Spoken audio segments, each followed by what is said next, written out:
तो प्रयागराज कांड पर अब बीजेपी की भी कड़ी प्रतिक्रिया जो है वो निकलकर सामने आई है और बीजेपी की तरफ से साफ तौर पर कहा जा रहा है कि इस तरह के तत्वों को और इस तरह की सोच रखने वालों को पनपने नहीं दिया जाएगा, खत्म कर दिया जाएगा और जड़ से इन्हें खत्म करने का काम जो है वो योगी सरकार में होगा। यूपी में कट्टरवाद को पनपने नहीं देंगे, ये बीजेपी की तरफ से कहा जा रहा है। प्रयागराज की घटना चौंकाने वाली है, स्तब्ध करने वाली है और आक्रोश उत्पन्न करने वाली है। प्रयागराज की घटना बेहद स्तब्ध करने वाली, चौंकाने वाली और आक्रोश उत्पन्न करने वाली है। लंबे समय तक मजहबी तुष्टीकरण की राजनीति ने रेडिकलाइजेशन की इस वैश्विक समस्या को पूरे देश में पनपने का एक माकूल अवसर दिया था, लेकिन अब केंद्र में नरेंद्र मोदी की सरकार और उत्तर प्रदेश में योगी आदित्यनाथ की सरकार है। शायद ये कट्टरपंथी तत्व भूल गए हैं। उत्तर प्रदेश की पुलिस ने माकूल इलाज किया है। अब इस तरह की सोच रखने वाला व्यक्ति जीवन भर अपने पैरों पर खड़ा नहीं हो पाएगा। उत्तर प्रदेश की पुलिस ने एनकाउंटर में गोली मार करके गिरफ्तार करने का काम किया है। ऐसी सोच पनपने नहीं दी जा सकती। ये सोच समाज और देश के विरुद्ध है। और इसी बीच एक और बड़ा अपडेट दे देते हैं। प्रयागराज कांड पर सियासत भी तेज हो चुकी है। कांग्रेस और समाजवादी पार्टी ने बीजेपी पर निशाना साधा है और ये कह रही है कि नफरती माहौल के लिए बीजेपी जिम्मेदार है। तो अब प्रयागराज कांड को लेकर सियासत जो है वो पैर पसारने लगी है, सियासत जो है वो तेज होती हुई नजर आ रही है और यही कारण है कि अब इस पर अलग अलग प्रतिक्रियाएं भी देखने और सुनने को मिल रही है। देखिए, देश में जो नफरती माहौल है उसकी आखिर जिम्मेदारी किसकी है? भारतीय जनता पार्टी उसके लिए जिम्मेदार है।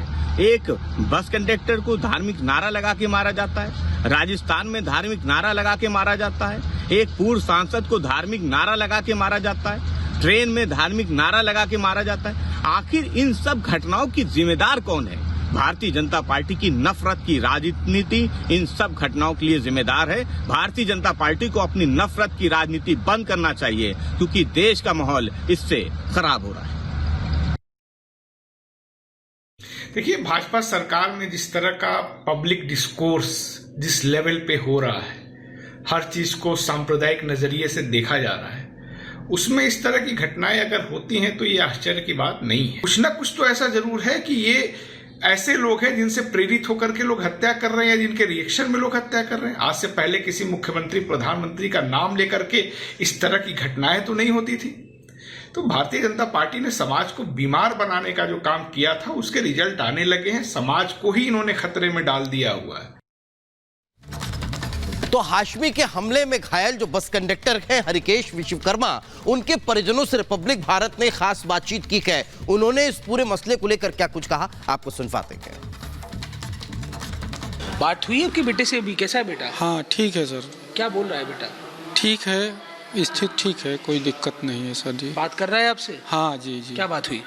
ठीक है, हाँ स्थिति ठीक बता रहे हैं कि कोई दिक्कत नहीं है। वो कुछ बता रहा है कि उस लड़के को जानता था? कौन लड़का है वो?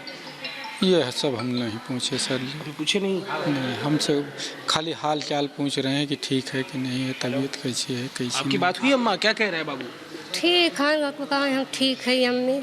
हाँ जो हुआ बस ये इतना बतावा था। दर्द वर्द है उनका? क्या कहते? कुछ ना है। हाँ ठीक है। हाँ कैसे भवा रहा सब कुछ? उस पर बात कर रहे हैं? ना बात करब साहेब ना है, ना पूछा ना बताए ना भाई, उतना बोल नहीं पावत हम साहेब। हाँ भाई यही लागबा। कहाँ लगल है चोट? कहाँ लगा? यही लागबा। अच्छा, हाँ गहरा चोट? घाव गहरा है? हाँ चापड़ से मारा है। घाव गहरा है बताया बाबू भैया ने बताया? पुलिस आई? बात हुई आपसे कुछ? हाँ सब प्रशासन है। हाँ आपसे बात हुई? पुलिस की कुछ बात हुई? हम बात नहीं करा साहेब। क्या कह रहे हैं प्रशासन में? क्या कह रहे हैं? हम कुछ नहीं कह पावा। क्या मांग करियो? पुलिस से, योगी जी से मांग करियो, मुख्यमंत्री से मांग करियो? क्या मांग करियो? हम खा भैया हमारे कुछ है दवा कुछ लगावा, कैसे हम करी भैया के? हाँ दवा के लिए गुहार लगाए सर। दवा के लिए गुहार लगाए। हाँ सर। और क्या मांग करेंगे? जिसने किया है उसके साथ क्या होना चाहिए? उसके साथ गलत का इल्जाम दिया जाए उसको, और क्या।